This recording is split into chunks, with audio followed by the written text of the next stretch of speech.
And each time you see that so people give to God and God was so impressed that he complimented and he gave a heavenly response, you will also see that these people have something in common. They had something in common. There was something so unique and different about their giving that made God to be impressed and to respond. And I will tell you what is that kind of giving. What is it in the giving of these people that made heaven to respond and God to be impressed and for God to compliment these people who gave? So we see now one of the few people that gave to God, actually the first person that impressed God so much that God couldn't hold back, God had to give a compliment, was Abel. This Abel that we are talking about. So Abel impressed God so much with his giving that God couldn't keep quiet. There were other situations when people gave to God so much and God was so impressed the same way that even God himself couldn't keep quiet. One of such cases is the story of the widow. You remember this widow that we read about in Mark chapter 12? The story of the widow that took a widow's mite or bite or whatever mite, and offered it, and Jesus was sitting down there just to have a look at this widow's mite, and Jesus was so impressed that, Jesus is God, God in the flesh, and he was so impressed by this widow's offering that he couldn't keep quiet about it. He had to comment, and not just comment and respond, but he had to also compliment and praise the widow for her might. So this is the second situation we are seeing. Abel gave and impressed God so much that God had to speak and commend this Abel. Then we see another situation here of a widow who gave, that God was so impressed that Jesus couldn't keep quiet. He had to send an immediate response. And that response was not just any kind of response, it was a compliment of the highest order. Now, besides that, let me give you another example, 3 examples. I'll actually give you 4 examples. 4 examples of people who gave, and their giving impressed God so much that God has to respond. The third person whose giving commanded a heavenly response was Mary Magdalene. Mary Magdalene. What did she give? She came with the alabaster oil and poured that oil on the head of Jesus. God was so impressed, heaven was so impressed by her, that Jesus said she had even actually laid a memorial, a monument for herself. And anywhere this story was going to be read, that is going to be read it's going to be spoken about her, in memory of her. So this was a kind of giving that, in fact, all the order of Jesus' disciples, all of them, were pissed off by what she did. But while they were being pissed off by what she was doing, Jesus was commending her and praising her for what she did. So that is another story. That's the third story of somebody who gave and that God couldn't resist it, but to compliment and to praise these people. Now, the last one, the last people that impressed God so much by their giving is what we see in 2 Corinthians. Let me look for that for you. 2 Corinthians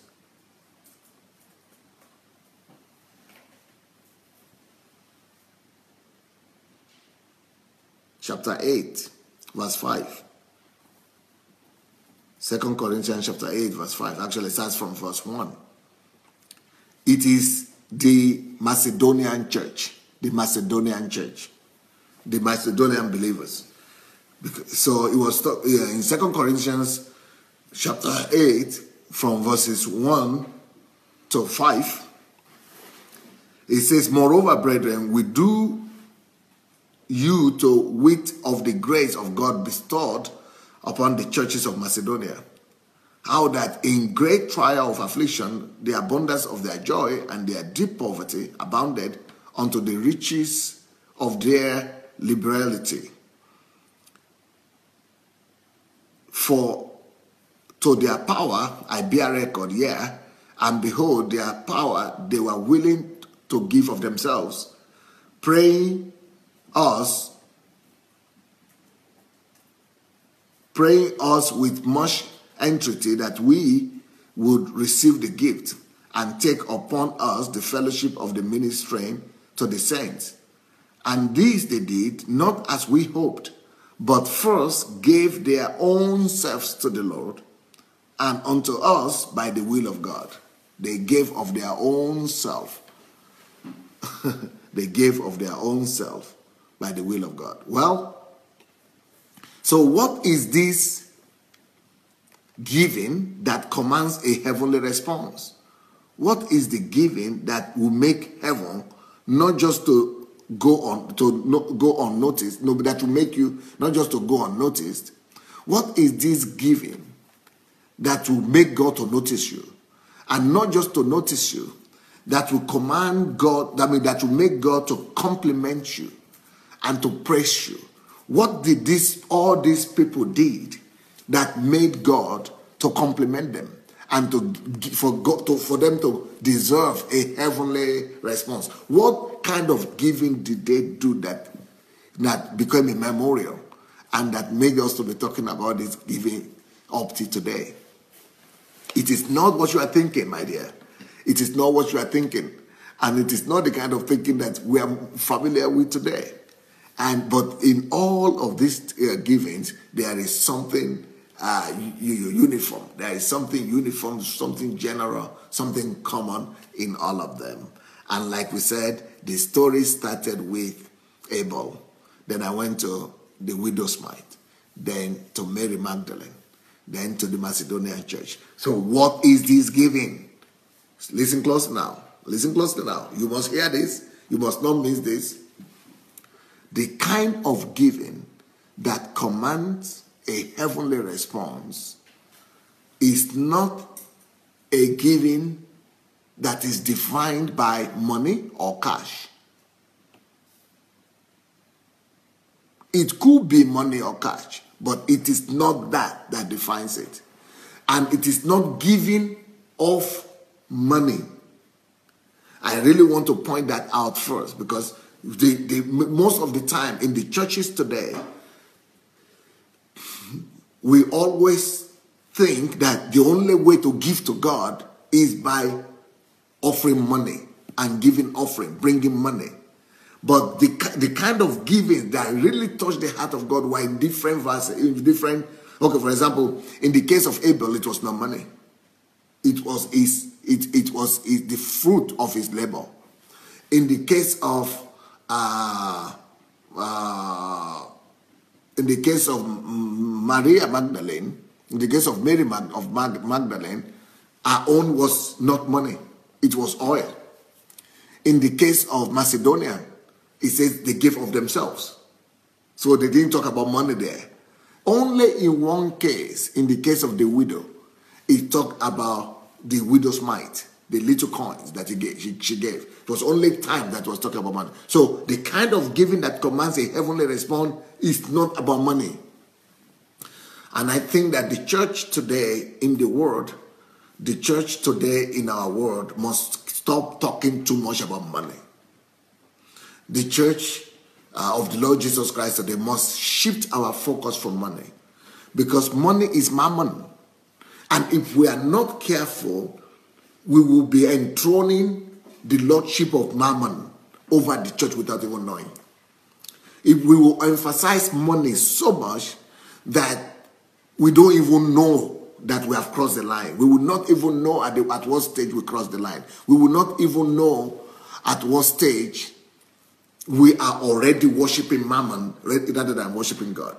Even though we are using the name of God, we are using the project of God, the work of God as the excuse, but in most of the cases, when we are only, talking about money as the main way of giving and or as the only way of giving to please God, I am sorry. In most of those cases, we are actually polluting people.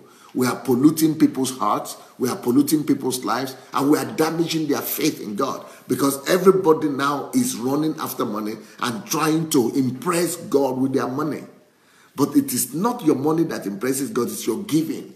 Not giving of what? I'm going to talk about that. But it's not money. So let's settle that first. So the emphasis, too much emphasis on tithe and offering is derailing the church. Is derailing the church. And too much emphasis on giving money is derailing the church. Do you know, even when we talk about tithe, do you know that in the Old Testament, tithe is not in money?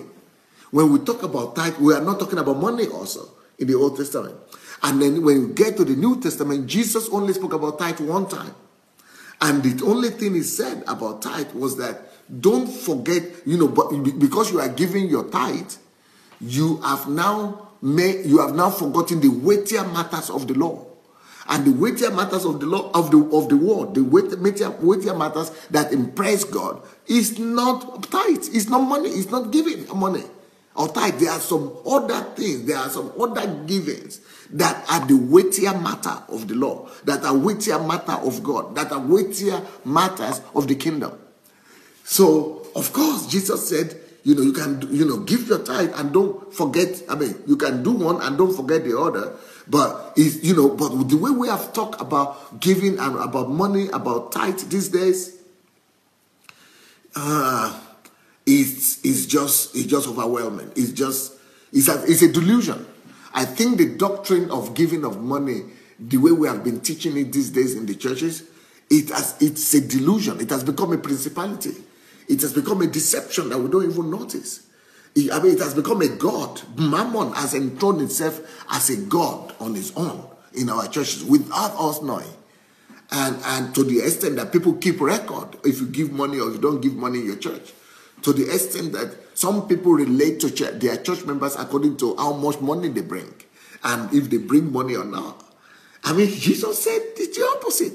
That your right hand should not know what your left hand is doing. Your right hand should not know what your left hand is doing. So nobody should even know what you are giving or you are giving at all. It's horrible. It's horrible. So now that I've made my point clear that I'm not talking about money, I'm not talking about cash, even though it could be cash. You see, we saw that one of the 4 examples that I gave, one of them was money. But it's not just about money. It's not just about money, all right?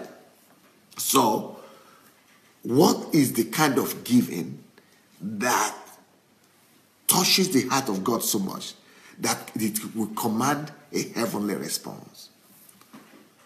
The kind of giving we are talking about here is not material and is not something that has to be expressed just by either by money or by any other thing. The kind of offering that commands God's, the kind of giving that commands God's interest, God's attention, listen closely, is the ability to sacrifice and to offer yourself. It is the giving of yourself, your life. It is the commitment of yourself, of your life, your total commitment, your total giving, your total commitment. It is an absolute commitment, the sacrifice of self, the sacrifice of your depth, of your call, of your crux, of your heart, of your totality. It is your giving of yourself. It is the giving of yourself that commands God's response. When you are able to give God not just some change, not just some change, not just some symbols, but the ability to put yourself. It could be in symbols, it could be expressed in different ways, but the ability for you to give your heart and yourself, to sacrifice yourself at the altar of the Lord. That is the kind of giving we are talking about. And I can prove that to you. I can prove that to you. So it is this giving that separated and differentiated the giving of Abel from the giving of Cain. You see, Cain also brought sacrifice. Cain also brought an offering, but he didn't bring the offering of himself. So God is not talking about our leftovers. Most of the time when we give, we're only giving God our change, our leftovers. But God needs you. If you look at the Bible very well, if you look at the scripture very well, from the Old Testament to the New Testament, you will see that the only thing God is really interested in, the only thing God is interested in, the only thing God is interested in is you. The only offering that God is interested in, the only offering that impresses the heart of God is the living sacrifice of yourself. That's why Paul was talking about that we should give ourselves as a living sacrifice, a living sacrifice, a living sacrifice, a living sacrifice, a living sacrifice, a living sacrifice, a living sacrifice, living sacrifice, living sacrifice. The ability to sacrifice your heart, your time, your call, your life, the ability to offer of yourself, to be able to give God your totality, your all, is the kind of giving that makes God to turn his head like this. You are able to offer yourself to this extent. You are able to sacrifice yourself to this level. No, that is what impresses. That's what impresses God. That's what impresses God's heart. Not just money. It could be expensive money, don't get me wrong, but for you to be able to give money it's never money. Because for you to be able to give money to that extent, then you have to give like David did or Solomon did. And many of us are not as rich to be able, you have to give like Solomon did or like David did.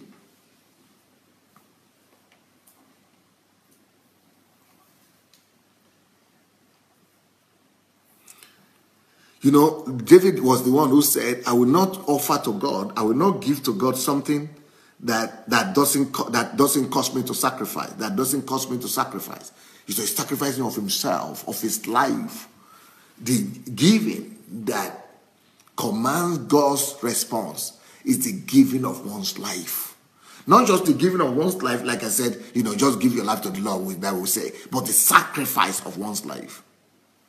What Abel did was that he didn't just give his offering. He didn't just give his fruits.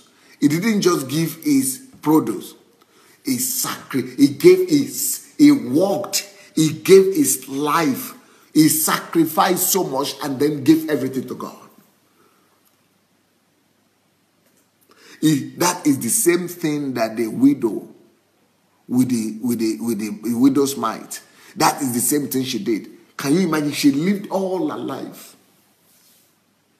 And everything she had been able to gather through her lifetime was that true widow's mite.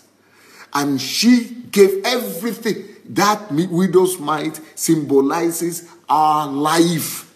So she now brought that widow's mite, these two widow's mite, she brought them and sacrificed. So she was sacrificing her whole life. In those widows' mite were alive. She offered her total life, her totality, all what she had been able to come up with through her whole lifetime. The totality of her life, she just brought an offer. It is the sacrifice. It has to be sacrificed, not just giving. The sacrifice of your life. Anyhow you can do it, anyhow you wish to do it, anyhow you could express it, it's consistent. Abel expressed the sacrifice of her life by bringing, his produce, the result of his life, the result of his labor. And that also symbolizes his life. Because he spent all his life, He converted his time into the production of those produce and then brought all of them. That is a symbol of his life. That is what he gave his life for. That is what he had been able to gather with his life. That is what his life has been able to produce. So he now came, didn't use it for himself, didn't spend the result on himself. He now sacrificed everything he has spent his life gathering. He now offered it and as a sacrifice to God. That was his life. That was his life. He offered his life. He gave his life. That is the sacrifice. That is the giving that touches the heart of God. That is the kind of giving that makes God to respond. That is the kind of giving that makes everyone to respond. That is the kind of giving that makes God to compliment you. Hello everybody, DSA here.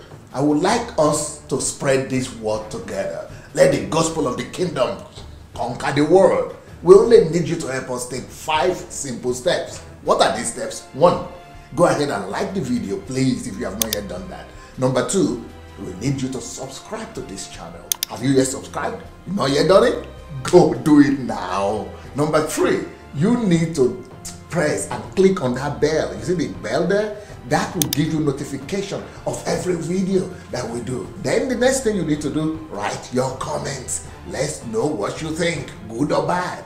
And then of course you have other platforms like Instagram, like Facebook. Share this video on your other platforms. All right? Let's win the world for Christ. Peace.